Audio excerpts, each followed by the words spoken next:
Hello dear friends, welcome है आप सभी का तनु क्लासेस में। तो दोस्तों आज हम लोग ऑब्जेक्टिव क्वेश्चन एमसीक्यू कवर करेंगे केमिस्ट्री यानी रसायन शास्त्र के। इससे पहले हम लोगों ने पार्ट 9 तक कवर किया है, तो आज हम लोग पार्ट 10 को कवर करेंगे। जैसे कि पार्ट 1, पार्ट 2, पार्ट 3, इसी तरह से हम लोग संकल्प लिया था कि हम लोग पार्ट 10 तक कवर करेंगे। ठीक है, तो पार्ट 10 आपका आ चुका है। तो चलिए स्टार्ट करते हैं। सबसे फर्स्ट क्वेश्चन पार्ट 10 का क्वेश्चन कह रहा है कि किस धातु की आयनन ऊर्जा सबसे कम है।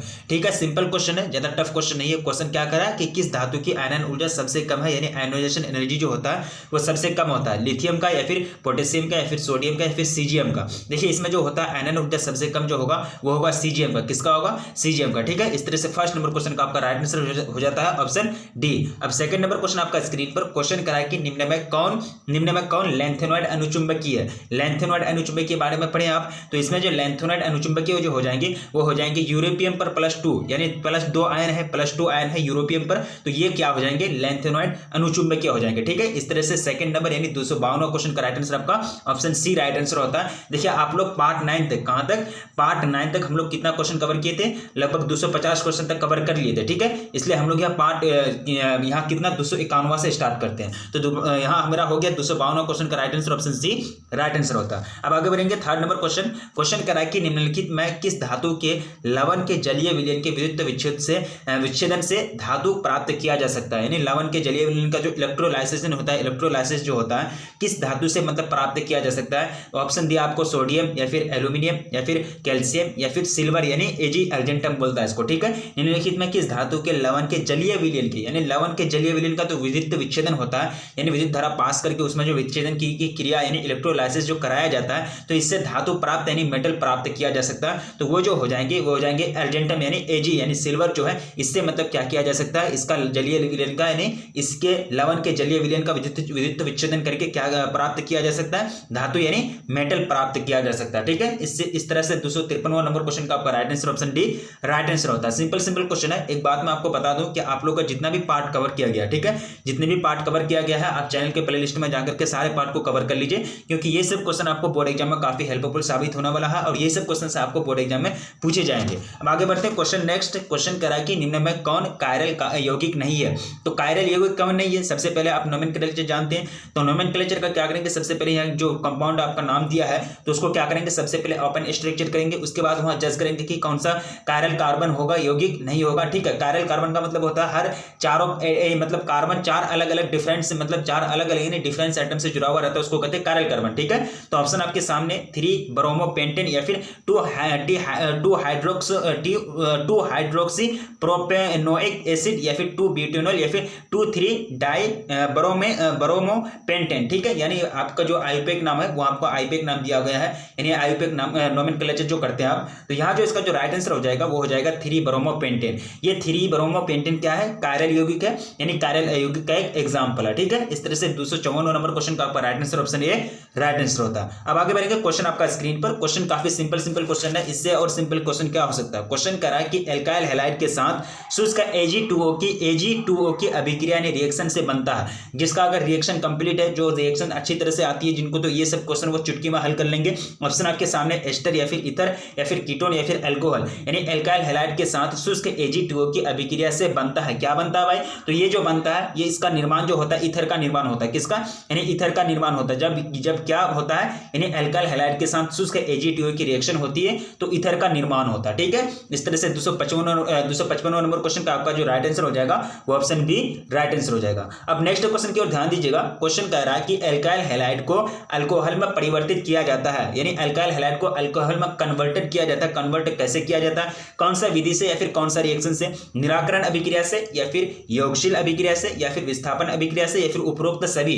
ठीक है, 256वां नंबर क्वेश्चन। देखिए ये जो होता है विस्थापन अभिक्रिया, यानी विस्थापन अभिक्रिया, विस्थापन डिस्प्लेसमेंट जो रिएक्शन है, इसको अप्लाइड करके एल्काइल हैलाइड को अल्कोहल में परिवर्तित किया जाता है, यानी परिवर्तित यानी कन्वर्ट किया जाता है। ठीक है, तो इस तरह से 256वां नंबर क्वेश्चन का आपका राइट आंसर क्या होगा? ऑप्शन सी राइट आंसर होता है। जिसका भी जो भी रिएक्शंस आते हैं, जो भी आपका रिएक्शन कंप्लीट है, जो भी आप रिएक्शन से पढ़े हैं, वो सब रिएक्शन अगर आपका कंप्लीट है, अच्छी तरह से आपको अगर रिएक्शन आता है, तो ये सब क्वेश्चन आपके लिए टफ नहीं होगा। ठीक है, हाँ, जो अगर रिएक्शन नहीं पढ़े हैं, अगर पढ़ के भी थोड़ा सा भूल गए हैं, तो उनको थोड़ा सा दिक्कत बुझा सकती है। अब आगे बढ़ेंगे क्वेश्चन नंबर नेक्स्ट। क्वेश्चन कह रहा है कि C5H5Cl2 में कितने स्ट्रक्चरल आइसोमर्स हैं? स्ट्रक्चरल आइसोमर्स कितने हैं? सबसे पहले इसका क्या करेंगे? C2H5Cl2 में क्या करेंगे, इसका ओपन स्ट्रक्चर करेंगे। उसके बाद क्या निकालेंगे, स्ट्रक्चरल जो आइसोमर्स है उसको एक तरह से काउंटिंग करेंगे। उसके बाद आप सही आंसर फाइंड करेंगे। ठीक है, ऑप्शन आपके सामने 2 या फिर 3 या फिर 4 या फिर 5। देखिए इसमें जो स्ट्रक्चरल जो आइसोमर्स पाए जाएंगे वो टोटल कितने पाए जाएंगे, 2 पाए जाएंगे। कितने, 2 स्ट्रक्चरल कार आइसोमर्स इसमें पाए जाएंगे C5H5Cl2 में। ठीक है, इस तरह से आपका क्वेश्चन का right answer option A right answer होता है। अब आगे पूछा जा रहा है कि व्यंजक चूर्ण जिसको क्या कहते हैं, ब्लीचिंग पाउडर कहते हैं। तो ब्लीचिंग पाउडर का सूत्र आपसे पूछा जा रहा है। तो ब्लीचिंग पाउडर का सूत्र तो आप 8th क्लास से ही पढ़े हुए हैं, तो ये आपको आना चाहिए। तो ये जो है इसका क्या हो जाएंगे, ब्लीचिंग पाउडर का सूत्र क्या हो जाएंगे, CaOCl का होल Cl। क्या हो जाएंगे, CaOCl का होल Cl। ठीक है, यानी आपका राइट आंसर जो होगा 258वां नंबर क्वेश्चन का ऑप्शन ए राइट आंसर होगा CaOCl का होल Cl। यहाँ क्या किया कि CaO को बाहर कर दिया, फिर यहाँ ब्रैकेट OCl कर दिया, यहाँ CaOCl का होल 2 कर दिया, या फिर CaOCl1 का उसके बाद होल 2 करके C1 कर दिया। तो यहाँ जो राइट आंसर जो हो जाएगा वो हो जाएगा CaOCl का होल Cl। ठीक है, यानी ऑप्शन ए आपका राइट आंसर होता है। अब आगे बढ़ेंगे क्वेश्चन नंबर नेक्स्ट आपका स्क्रीन पर क्वेश्चन कह रहा है कि सोडियम एथोक्साइड तथा ब्रोमोएथेन क्रिया करके देते हैं। कहने का मतलब ये कि जब सोडियम एथोक्साइड और ब्रोमोएथेन आपस में रिएक्शन करता है, मतलब आपस में जुड़ता है या फिर उसमें आपस में एक दूसरे से रिएक्शन करता है, अभिक्रिया करता है, तो क्या देता है, कौन सा प्रोडक्ट यानी उत्पाद बनके तरह से प्रोवाइड होता है इसके रिएक्शन के माध्यम से। ठीक है, आपका ऑप्शन दिया जा रहा है मेथिल इथिल ईथर या फिर डाइमेथिल ईथर या फिर डाइएथिल ईथर या फिर प्रोपेन। देखिए जब ये दोनों आपस में रिएक्शन करेंगे तो बनेगा आपका डाइएथिल ईथर। क्या बनेंगे, डाइएथिल ईथर। आप कैसे यहाँ डायरेक्ट बता दिए। सबसे पहले आपको ये रिएक्शन जो है याद रखना होगा, रिएक्शन आपको प्रैक्टिस करना होगा। बहुत सारे रिएक्शन बोर्ड एग्जाम में ऐसे ही पूछ दिए जाते हैं कि सोडियम एथोक्साइड तथा ब्रोमोएथेन के बीच रिएक्शन करा करके अभिक्रिया करा करके उत्पाद यानी प्रोडक्ट को लिखे हैं। ठीक है, तो यहां आपको क्वेश्चन दे दिया जाएगा, तो क्वेश्चन को आपको सॉल्व करना है। आप रिएक्शंस को प्रैक्टिस करके याद रखेंगे। एक रिएक्शन को जो भी आपको थ्योरी पढ़ते हैं तो उसमें क्या करेंगे, जो भी रिएक्शन इंपॉर्टेंट रिएक्शन है उसको कम से कम 1 से लेकर कम से कम 10 बार अगर लिखेंगे तो आपको वो रिएक्शन ऑटोमेटिकली आ जाएगा। क्योंकि अगर आप अच्छी तरह से वो रिएक्शन को अच्छा तरह से पढ़ लेंगे, अच्छा तरह से माइंड में सेट कर लेंगे, अच्छा तरह से समझ जाएंगे, तो वो रिएक्शन से रिलेटेड जितने भी क्वेश्चन होंगे वो सारा क्वेश्चन आपका सॉल्व हो जाएगा, चाहे वो एग्जाम में हो या फिर कहीं भी आपको पूछा जाए। ठीक है, तो इसका राइट आंसर क्या हो गया, ऑप्शन सी राइट आंसर हो गया। अब आगे बढ़ेंगे क्वेश्चन नंबर 260 कह रहा है, क्वेश्चन नंबर 260 कह रहा है कि क्या बनता है जब मतलब क्या बनता है जब डाइइथाइल ईथर, क्या है डाइएथिल ईथर 1 मोल HI यानी 1 मोल HI के साथ गर्म किया जाता है यानी हीट किया जाता है, क्या बनता है, एथिल अल्कोहल तथा एथिल आयोडाइड बनता है, या फिर केवल एथिल आयोडाइड बनता है, या फिर केवल एथिल अल्कोहल बनता है, या फिर एथिल आयोडाइड तथा एथिन बनता है। देखिए ये जब रिएक्शन होता है, जब बनता है क्या बनता है, एथिल अल्कोहल तथा एथिल आयोडाइड बनता है। जब डाइएथिल ईथर 1 मोल HI के साथ हीट किया जाता है, गर्म किया जाता है, तो एथिल अल्कोहल और एथिल आयोडाइड बनता है, यानी एथिल अल्कोहल और एथिल आयोडाइड जो है प्रोडक्ट के रूप में यानी उत्पाद के रूप में प्राप्त होता है। ठीक है, इस तरह से 260वां नंबर क्वेश्चन का आपका right answer option A right answer होता है। अब आगे बढ़ेंगे, क्वेश्चन काफी सिंपल क्वेश्चन है, इससे इजी क्वेश्चन और क्या हो सकता है, डोलोमाइट किसका खनिज है, या फिर डोलोमाइट खनिज में पाए जाते हैं एल्यूमिनियम, मैग्नीशियम या फिर पोटेशियम या फिर कैल्शियम। तो सिंपल सी बात है, डोलोमाइट खनिज में जो पाए जाते हैं क्या पाए जाते हैं, मैग्नीशियम पाए जाते हैं, मैग्नीशियम का अयस्क होता है, या फिर डोलोमाइट खनिज से जो रिएक्शन किया जाता है, निष्कर्षण जो होता है वो किसका निष्कर्षण होता है, मैग्नीशियम का Mg का निष्कर्षण होता है डोलोमाइट खनिज से। ठीक है, तो इसका राइट आंसर क्या होगा, ऑप्शन बी आपका राइट आंसर होगा। काफी सिंपल क्वेश्चन है। क्वेश्चन कह रहा है कि निम्नलिखित में कौन सा एल्यूमिनियम के प्रमुख अयस्क है, सिंपल सी बात है, एल्यूमिनियम के प्रमुख अयस्क बॉक्साइट, कार्बालाइट या फिर फेल्सपार या फिर मालाकाइट। तो एल्यूमिनियम के जो प्रमुख ये जो हो जाएंगे, यानी एल्यूमिनियम के जो प्रमुख अयस्क हो जाएंगे वो हो जाएंगे बॉक्साइट। इसका सूत्र आप तो पढ़े हैं Al2O3 ठीक है। इस तरह से आगे बढ़ेंगे, क्वेश्चन नंबर 263 आपका स्क्रीन पर क्वेश्चन कर रहा है कि समुद्री जल में पाए जाने वाला तत्व, यानी समुद्री जल में जो पाए जाते हैं, जो एलिमेंट्स जो पाए जाते हैं वो कौन सा पाए जाते हैं, मैग्नीशियम, सोडियम, आयोडीन या फिर इनमें से कोई नहीं। ठीक है, 263वां नंबर क्वेश्चन। तो यहाँ जो पाए जाएंगे मैग्नीशियम या फिर सोडियम या फिर आयोडीन या फिर इनमें से कोई नहीं, समुद्री जल में जो पाए जाने वाले तत्व हैं वो कौन सा तत्व है। ठीक है, तो यहाँ जो पाए जाते हैं समुद्री जल में ज्यादातर सोडियम पाए जाते हैं, यानी सोडियम पाए जाते हैं समुद्री जल में पाए जाने वाले तत्व, तो क्या हो जाएंगे, सोडियम यानी Na। ठीक है, इस तरह से 263वां नंबर क्वेश्चन का आपका राइट आंसर बिल्कुल ऑप्शन बी राइट आंसर होता है। अब आगे बढ़ेंगे, क्वेश्चन आपका स्क्रीन पर क्वेश्चन कह रहा है कि कॉपर पायराइट का जो सूत्र होता है वो क्या होता है, कॉपर पायराइट का जो फॉर्मूला होता है यानी जो सिंबल जो होता है वो क्या होता है, Cu2S या फिर CuFeS या फिर CuFeS2 या फिर Cu2FeS2। ठीक है, 264वां क्वेश्चन आपका स्क्रीन पर। तो इसका जो राइट आंसर हो जाएगा वो हो जाएगा CuFeS2। क्या हो जाएगा, कॉपर पायराइट का जो सूत्र होता है, जो फॉर्मूला होता है वो क्या होता है CuFeH2 होता है। अब आगे क्वेश्चन कह रहा है आपको डैश की जगह क्या भरना है, सल्फाइड एस्को को सामान्यतः डैश से संकेंद्रित किया जाता है। सल्फाइड एस्क तो ये बार बार आप 10th में भी पढ़े हैं, ये 10th में भी आप पढ़े हैं कि सल्फाइड एस्क का जो सांद्रण किया जाता है उसको जो संकेंद्रित किया जाता है वो कौन सा प्रोसेस से संकेंद्रित किया जाता है या फिर उसका कौन सा प्रोसेस है सल्फाइड एस्को से सल्फाइड का मतलब एक तरह से निष्कर्षण किया जाता है। फेन उत्प्लवन विधि या फिर कार्बन के द्वारा अवकरण या फिर गुरुत्वाकर्षण या फिर जारण। जारण तो आपका ये हुआ ऑक्साइड में बदलने का एक प्रोसेस होता है जारण। उसके बाद गुरुत्वाकर्षण विधि जो होता है उसमें जो मैग्नेटिक पदार्थ रहता है उसमें गुरुत्वाकर्षण विधि ये किए जाते हैं, ये जो मेथड है ये अप्लाइड किए जाते हैं। देखिए यहाँ आपको जो खाली जगह जो भरा जाएगा वो भरा जाएगा फेन उत्प्लवन विधि। क्या भरा जाएगा, फेन उत्प्लवन विधि, यानी सल्फाइड एस्कों को सामान्यतः फेन उत्प्लवन विधि से संकेंद्रित करते हैं। क्या, सल्फाइड एस्कों को सामान्यतः फेन उत्प्लवन विधि से क्या करते हैं, संकेंद्रित करते हैं। तो डैश की जगह आपका ऑप्शन ए में जो दिया है वो आपका फिट बैठता है, वो आपको भरना पड़ेगा। ठीक है, अब क्वेश्चन नेक्स्ट करा कि विषमता की सबसे अस्थायी नहीं अस्थायी यानी परमानेंट। ठीक है, यानी विषमता की सबसे अस्थायी ऑक्सीकरण अवस्था कौन सा, विषमता की जो सबसे अस्थायी ऑक्सीकरण जो अवस्था है यानी ऑक्सीडेशन स्टेट आपसे पूछा जा रहा है। ऑप्शन आपके सामने +3 या फिर +5, +3 एंड +5 दोनों या फिर इनमें से कोई नहीं। विषमता की जो सबसे अस्थायी जो होंगे यानी अस्थायी यानी परमानेंट जो ऑक्सीकरण अवस्था होगा वो होगा आपका +3। क्या हो जाएगा, +3 जो है वो विषमता की सबसे अस्थायी ऑक्सीकरण अवस्था होता है। क्वेश्चन नंबर नेक्स्ट कह रहा है कि H3PO3 है। सिंपल सी बात है, H3PO3 के बारे में पूरा डिटेल्स के साथ आप पढ़े हैं। अगर आप नहीं पढ़े हैं, आपको याद नहीं है, तो वो फिर आपका एक तरह से आपकी मिस्टेक हो सकती है। क्वेश्चन करा कि H3PO3 है, एक क्या है, एक भास्मिक अम्ल है या फिर द्विभास्मिक है या फिर त्रिभास्मिक या फिर इनमें से कोई नहीं। तो H3PO3 क्या है, सिंपल सी बात है, 267वां क्वेश्चन। तो क्या है, द्विभास्मिक है। H3PO3 क्या है, द्विभास्मिक का एक एग्जाम्पल है, द्विभास्मिक अम्ल। इस तरह से 267वां क्वेश्चन का आपका राइट आंसर ऑप्शन बी बिल्कुल राइट आंसर होता है। अब आगे बढ़ेंगे, क्वेश्चन नेक्स्ट करा कि C4H10O, क्वेश्चन कह रहा है कि C4H10O द्वारा कितने समावयवी ईथर प्रदर्शित करते हैं। C4H10 द्वारा कितने समावयवी ईथर प्रदर्शित करते हैं, 3, 2, 4 या फिर 5। तो सिंपल सी बात है, कितने होते हैं ये तो सबको ही जानता है, 3 होते हैं। यानी C4H10O द्वारा कितने समावयवी ईथर प्रदर्शित होते हैं, इंडिकेट होते हैं, 3 होते हैं। ठीक है, इस तरह से 267वां क्वेश्चन का आपका right answer option A right answer होता है। अब आगे बढ़ेंगे, क्वेश्चन कह रहा है कि समान अणुसूत्र वाला ईथर अल्कोहल से ज्यादा वाष्पशील होता है। ऐसा होता है क्योंकि देखिए यहां आपका तो सिंपल है, ये स्टेटमेंट आपका सही है कि समान अणुसूत्र वाले जो होते हैं ईथर अल्कोहल से ज्यादा वाष्पशील होते हैं। समान अणुसूत्र वाला ईथर अल्कोहल से ज्यादा वाष्पशील होता है। ऐसा होता है क्योंकि, क्या कारण है, ऐसा क्यों होता है, जब क्योंकि लग गया लास्ट में तो ये स्टेटमेंट आपका क्या बन गया, क्वेश्चन यानी एक तरह से उत्तर या प्रश्न के रूप में चेंज हो गया। तो ऑप्शन आपके सामने दिया जा रहा है, अल्कोहल की अनुनादी संरचना या फिर ईथर में अंतरा अणुक हाइड्रोजन बंध या फिर अल्कोहल में अंतरा अणुक हाइड्रोजन बंधन या फिर ईथर का द्विध्रुवीय लक्षण। तो इसका जो राइट आंसर हो जाएगा वो हो जाएगा आपका अल्कोहल में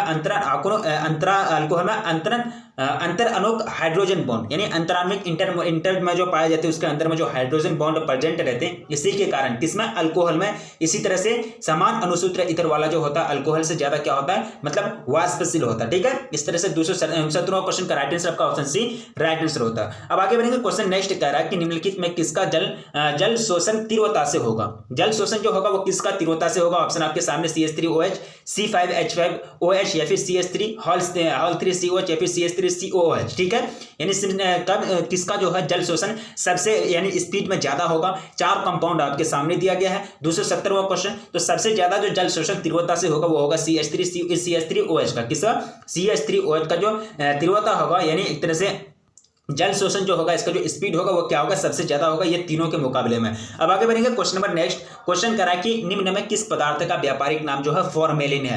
व्यापारिक नाम यानी जो कमर्शियल नेम है, व्यापारिक नाम कौन सा पदार्थ का फॉर्मेलिन है वो आपको बताना है। ठीक है, या फिर फॉर्मिक एसिड या फिर क्लोरोफॉर्म या फिर मीथेन का 40% जलीय विलयन या फिर पाराफॉर्मल्डिहाइड। 271वां क्वेश्चन आपका स्क्रीन पर। सिंपल सी बात है, मीथेन का जो 40% जलीय विलयन होता है उसी को क्या कहते हैं, फॉर्मेलिन कहते हैं। क्या कहते हैं, व्यापारिक नाम इसका क्या है, यानी मिथेनल का जो 40% जलीय विलयन होता है, ये जो पदार्थ है, ये जो मैटर है, इसी का व्यापारिक नाम क्या हो जाएगा, फॉर्मेलिन हो जाएगा। ठीक है, इस तरह से 271वां क्वेश्चन का आपका राइट आंसर ऑप्शन सी बिल्कुल राइट आंसर होता है। अब आगे बढ़ेंगे, क्वेश्चन नंबर नेक्स्ट। क्वेश्चन करा कि एसिटल है। सिंपल सी बात है, एसिटल है क्या है, कीटोन है या फिर डाई इथाइल ईथर है, या फिर एल्डिहाइड है, या फिर हाइड्रोक्सी एल्डिहाइड है। तो एसिटल जो है ये किसका एग्जांपल है? एसिटल हो जाएगा आपका डाई ईथर। क्या हो जाएगा? Die ether.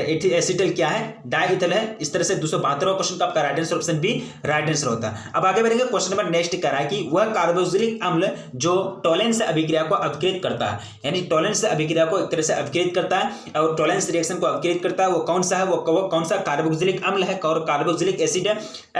COH या फिर CH3COH या फिर H3CH2COH या फिर इनमें से सभी। देखिए COH किसका है? कार्बोक्सिलिक एसिड जो होता है उसका मूलक, यानी उसका मूलक है, उसका क्या है मतलब एक तरह से मूलक है। जो COH होता है वो क्या होता है? कार्बोक्सिलिक अम्ल का मूलक होता है। इस तरह से 273वां क्वेश्चन का आपको राइट आंसर चूज करना है। देखिए ये जो हो जाएंगे, ये हो जाएंगे HCOOH। क्या हो जाएंगे? HCOOH जो है यह है क्या है? टॉलेंस अभिक्रिया को अपकृत करता है, ठीक है, यानी ऑप्शन ए आपका राइट आंसर होता है 273वां क्वेश्चन का। नेक्स्ट क्वेश्चन आपका स्क्रीन पर, नेक्स्ट क्वेश्चन पर ध्यान दीजिएगा।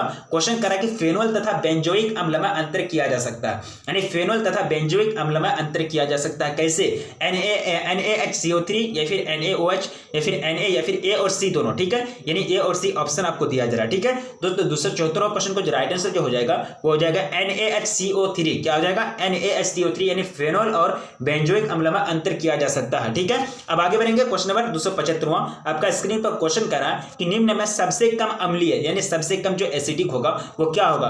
P नाइट्रो बेंजोइक अम्ल या फिर P मेथिल बेंजोइक अम्ल या फिर P मेथोक्सी बेंजोइक अम्ल या फिर P क्लोरो बेंजोइक अम्ल। तो इसका जो राइट आंसर जो होगा वो होगा आपका P मेथोक्सी बेंजोइक अम्ल। ये क्या हो जाएगा? P मेथोक्सी बेंजोइक अम्ल, यानी निम्न में से सबसे कम अम्लीय है, ठीक है। ये तीनों के मुकाबले में ऑप्शन सी में जो आपका दिया गया है वो सबसे कम क्या होगा? अम्लीय होगा, ठीक है। आप पढ़े हैं, यानी 0 से लेकर 7 तक अगर होगा वो क्या होगा? अम्लीय होगा। 7 से पहले 7 से लेकर 14 तक बीच का इसका जो स्केल होगा, स्केल के बारे में आपको पढ़ाया गया, सोरेनसन स्केल। तो उसमें जो इसका स्केल अगर 7 से 14 के बीच अगर जिसका रेंज आता है वो क्या होता है? भास्मिक होता है। 0 से 7 होता है वो क्या होता है? अम्लीय होता है। अब आगे बढ़ेगा, क्वेश्चन कह रहा है कि बेकेलाइट किस प्रकार का पॉलीमर है? बेकेलाइट जो किस प्रकार का पॉलीमर है? जैसे कि बोर्ड वगैरह होता है ना, बोर्ड जो होता है जो इलेक्ट्रिक सामान है, जहां मोबाइल चार्जर में लगाते हैं आप लोग, वो बोर्ड किसका बना होता है? बेकेलाइट का बना होता है। तो बेकेलाइट जो है ये किस प्रकार का पॉलीमर है? ठीक है, यौगिक पॉलीमर या फिर होमोपॉलीमर या फिर संघनक पॉलीमर या फिर बायोपॉलीमर। तो बेकेलाइट जो है ये है आपका संघनक पॉलीमर। क्या है? ये आपका संघनक पॉलीमर का प्रकार है। बेकेलाइट का यूज कहां होता है? इलेक्ट्रॉनिक्स में, बोर्ड बनाने में, यानी जो भी चिमटा वगैरह बनता है, ये भी जो भी प्लग वगैरह बनता है उसी के मतलब बनाए जाते हैं, बेकेलाइट का बनाया जाता है, ठीक है। इस तरह से 276वां क्वेश्चन का आपका राइट आंसर ऑप्शन सी बिल्कुल राइट आंसर होता है। अब आगे बढ़ेंगे, क्वेश्चन कि नायोप्रीन है। नायोप्रीन क्या है भाई? संश्लेषित रबर है या फिर प्राकृतिक रबर का एकलक है या फिर प्राकृतिक रबर है या फिर वल्केनाइज्ड रबर है, ठीक है, वल्केनाइज्ड रबर। 277वां क्वेश्चन आपका स्क्रीन पर। तो इसका जो राइट आंसर जो हो जाएगा वो हो जाएगा संश्लेषित रबर। क्या है? सिंथेटिक यानी संश्लेषित रबर है, यानी एक तरह से इसको क्या किया गया है? बनाया गया संश्लेषित रबर है, यानी नायोप्रीन क्या है? संश्लेषित रबर है। अगला क्वेश्चन कह रहा है कि नायलॉन 6 बहुलक है। किसका बहुलक है भाई? 1 2 3 ब्यूटाइन का, ये वो सॉरी 1 3 ब्यूटाडाइन का या फिर क्लोरोप्रीन का या फिर एडिपिक एसिड का या फिर कैप्रोलैक्टम का। तो नायलॉन 6 जो बहुलक है, ये बहुलक किसका हो जाएंगे भाई? ये सबको पता है, कैप्रोलैक्टम का बहुलक हो जाएंगे। किसका पता है? यानी किसका एक बहुलक है, ये हो जाएंगे किसका बहुलक हो जाएंगे? नायलॉन 6 कैप्रोलैक्टम का बहुलक हो जाएंगे। अब आगे बढ़ेंगे, क्वेश्चन नंबर नेक्स्ट कह रहा है कि प्रकृति में पाया जाने वाला जो पॉलीमर है, प्रकृति में पाया जाने वाला कौन सा पॉलीमर है भाई? स्टार्च तथा नायलॉन या फिर स्टार्च तथा सेल्यूलोज या फिर प्रोटीन तथा नायलॉन या फिर प्रोटीन तथा पीवीसी, ठीक है। सिंपल सी क्वेश्चन है। ये जो प्रकृति में जो पाए जाते हैं स्टार्च और सेल्यूलोज, ये स्टार्च और सेल्यूलोज नेचुरल में पाए जाते हैं, प्रकृति में पाए जाते हैं। तो ये क्या है? प्रकृति में पाए जाने वाला क्या है? पॉलीमर है, ठीक है। तो इस तरह से इसका राइट आंसर क्या हो गया? ऑप्शन बी आपका राइट आंसर होता है। अगला क्वेश्चन कह रहा है कि निम्न में किस बहुलक में नाइट्रोजन उपस्थित है? निम्न में किस बहुलक में नाइट्रोजन उपस्थित है? बेकेलाइट में या फिर पॉलीविनाइल क्लोराइड में, यानी जिसको पीवीसी कहते हैं, या फिर नायलॉन में या फिर टेरिलिन में। तो इसमें कौन सा किसमें प्रेजेंट है? वो है नायलॉन में। किसमें? नायलॉन में। यानी निम्न में किस बहुलक में नाइट्रोजन उपस्थित है? तो किसमें हो जाएंगे? नायलॉन में हो जाएंगे। तो दोस्तों कितना क्वेश्चन कवर किए? टोटल क्वेश्चन कितना कवर किए? 51 से स्टार्ट किए, हम लोग 80 तक चले। सारा क्वेश्चन से यूनिक क्वेश्चन है। और मैं आप लोगों को बता दूं कि अगर आप चैनल पर पहली बार विजिट कर रहे हैं तो प्लीज चैनल को सब्सक्राइब कर लें, क्योंकि जो एग्जाम के लिए महत्वपूर्ण होता है, जो भी इंपॉर्टेंस मटेरियल होते हैं, वो सारा चीज आपको यहाँ प्रोवाइड किया जा रहा है। और आप चैनल को पूरी तरह से एक तरफ सब्सक्राइब कर लें, और जो भी नोटिफिकेशन मिलता है आपको सारा नोटिफिकेशन को कवर करें। और वीडियो को लाइक नहीं किए तो प्लीज वीडियो को लाइक कर दीजिए और एक बार जम करके अपने दोस्तों में शेयर कर दीजिए, क्योंकि पूरी तरह से आपको तैयारी कराई जाती है। जो भी एग्जाम के लिए आपका मटेरियल जो होता है, जो भी क्वेश्चन से प्रीवियस ईयर का क्वेश्चन जो होता है, वो आपको यहाँ सॉल्व करके बताया जाता है। वो पूरा चीज जो इंपॉर्टेंट होता है बोर्ड एग्जाम के लिए, सारा चीज आपको यहाँ प्रोवाइड की जाती है, ठीक है। तो फिर रखिए अपना ख्याल, मिलेंगे फिर नेक्स्ट वीडियो में, तब तक के लिए जय हिंद।